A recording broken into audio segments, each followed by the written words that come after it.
exhausted from constantly worrying about what others think, drained by trying to please people who barely understand you, or overwhelmed by comparing your life to everyone else's, then stay with this video until the end. Because what you're about to hear could change the way you carry yourself through each day for the rest of your life. Leave a comment, "I choose to focus on myself today."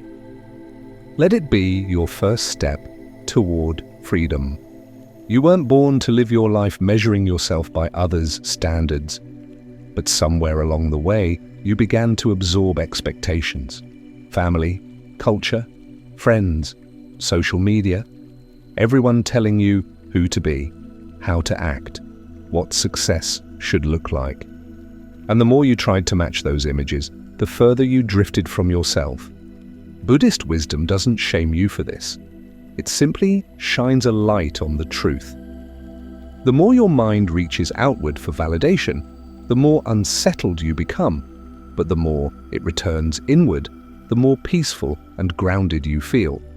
Because the answers you're seeking won't come from approval. They come from awareness, from a quiet, clear understanding of who you are, beyond the noise. In Buddhist practice, focusing on the self is not selfishness, it's clarity.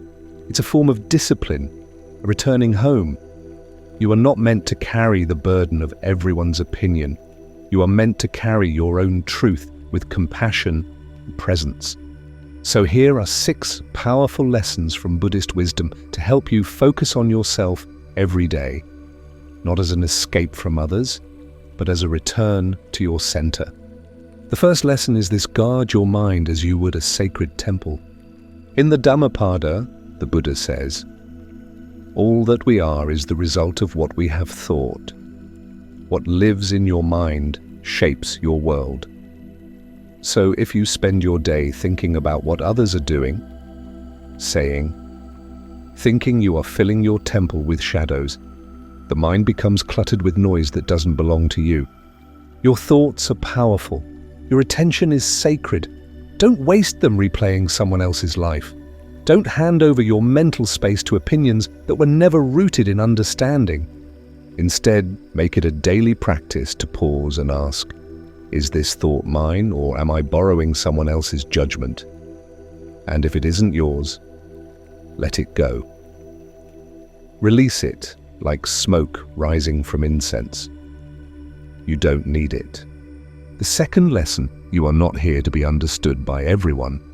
One of the greatest sources of suffering is the craving to be liked, to be seen, to be validated. But the Buddha taught that craving tanha is the root of suffering. When you crave acceptance from others, your happiness becomes conditional. You become like a leaf in the wind, blown by every passing mood or opinion. But here's the truth: not everyone will understand you, and they're not supposed to. Your path is your own. And the moment you stop needing to be explained, you step into your power. Loving kindness metta begins with yourself. So when someone misunderstands you, let them. When someone criticizes your silence, your boundaries, your dreams, thank them inwardly for showing you where you no longer need to seek approval. Focusing on yourself means giving up the need to be liked by those who don't see the real you. The third lesson: comparison is a thief of peace. Return to presence. In our digital world, it's easy to fall into the trap of comparison. Someone else looks happier, healthier, more successful, and you begin to spiral. You look at your own life through a lens of lack. But the Buddha taught that attachment to appearance, to status, to illusion leads only to suffering. And comparison is just another form of attachment. It's a refusal to fully be where you are. When you compare, you abandon your own journey. You become blind to your growth, your lessons, your blessings. So the practice is to return, to come back to your breath, your body, your moment. Ask yourself, am I truly present right now? Or am I living inside someone else's story, and then return, again and again, until the moment feels whole again. Mindfulness is the medicine, because when you are present, there is no one else to compare yourself to. There is only now, and in that now, you are enough. The fourth lesson: compassion does not require self-abandonment. You were likely taught that being a good person means thinking of others first, always giving, always showing up, always making room. And while compassion is a central pillar in Buddhism, it is not codependency. It is not the erasure of your own needs. The Buddha taught karuna, compassion, as the ability to feel with another, but he never said to lose yourself in the process. Focusing on yourself means learning to give from fullness, not depletion. It means knowing when to say yes and when to say no without guilt. It means recognizing that your own peace matters, not just so you can give more, but because you are worthy of that peace. You can care deeply and still have boundaries. You can love others and still choose solitude. You can offer kindness without offering your entire energy. The fifth lesson: silence is a form of strength. Use it to listen within. Not everything needs to be explained. Not every feeling needs to be shared. Some truths are meant to be held in the quiet. In Buddhist monasteries, silence is a powerful part of daily life. Not because words are bad, but because silence allows the heart to speak. In your own life, try making space for silence. In the morning before the world begins, in the car, on your walks. In that silence, you'll start to hear the voice that got drowned out by everyone else's noise, your own. Focusing on yourself means becoming fluent in your inner world, knowing what feels aligned, knowing when you're out of balance, and making choices not based on pressure, but on peace. Let silence be your teacher. Let it reveal what's been hidden under all the overthinking. And the sixth lesson: you are already whole. Return to your true nature. Perhaps the most powerful truth Buddhism offers is this: you are not broken. You do not need to become someone else. You simply need to remember who you already are. The path of Dharma is not about adding more. It's about peeling back the layers, the false beliefs, the comparisons, the stories others told you. And at the center of it all is your true self, calm, aware, luminous. You don't need external approval to validate your worth. The Buddha said that just as a candle cannot burn without fire, man cannot live without a spiritual life. That spiritual life begins when you turn inward, when you stop living on the surface, when you return to your breath, your being, your awareness. The more you focus on yourself, not in ego, but in presence, the more you realize that peace was never missing. It was only buried. So give yourself that gift. Not once a year, but every day. Wake up and say, today I choose to return. I choose to be with myself, to be on my own side, to live from awareness, not approval. This is not selfish. This is freedom. If you've carried the weight of everyone's expectations for most of your life, if you've silenced your own needs so others could be comfortable, if you've spent years defining yourself through what others think of you, then this is your invitation to let it all go. Not to abandon people, but to return to your own truth. Not to become selfish, but to become sane. And it's not easy at first. You'll feel the pull to explain yourself, to justify your stillness, to defend your choices. But remember this: you don't owe anyone an explanation for choosing peace. Choosing to focus on yourself is not a rejection of the world, it's a decision to participate in it with authenticity. You can only give what you've first given to yourself. And peace, clarity, compassion, they must begin from within. So take these 6 Buddhist lessons and return to them. Again and again, like prayer beads in the palm of your daily life. Guard your mind like a sacred temple. Be vigilant. What enters your thoughts shapes your reality. Don't allow gossip, fear, or comparison to take root. Let your mental space be as clean and open as a monastery courtyard. No clutter, no unnecessary visitors. Thoughts will come, but you are not obligated to invite them in for tea. Let them pass. And when you catch yourself thinking about what others are doing, wearing, saying, smile gently and come back to yourself.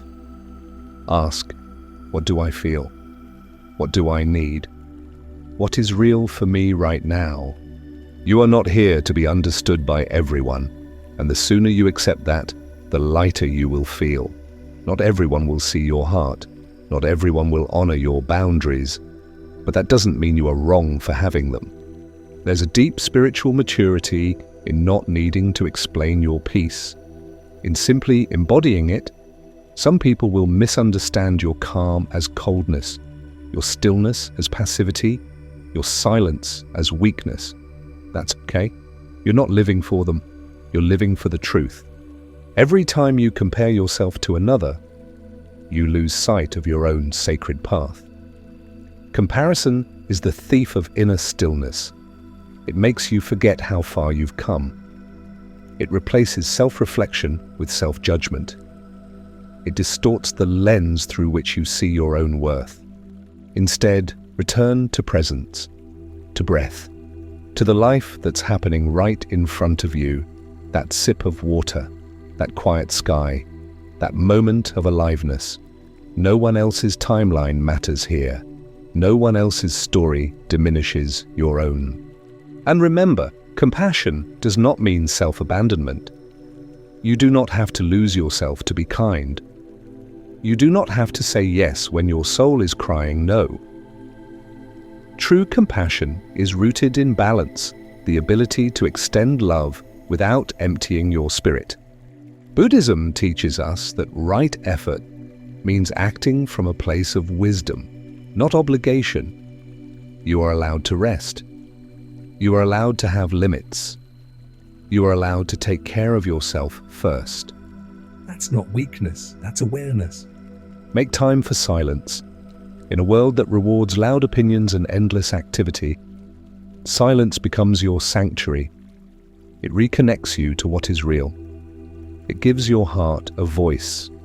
In silence, there are no masks, no performance, just breath, just being, just you. And in that stillness, you'll realize you've always been enough. The external world constantly pulls your attention outward, but your practice is to return inward, to that place within that is calm no matter the storm, that watches the chaos without becoming it, that hears the noise but listens to the quiet truth underneath. And finally, never forget you are already whole. You don't need more achievements to be worthy. You don't need more followers, more money, more praise to be valuable. The Buddha never spoke of success in material terms. He spoke of liberation from fear, from craving, from illusion. And that liberation begins with a shift from thinking about others constantly to returning home to yourself.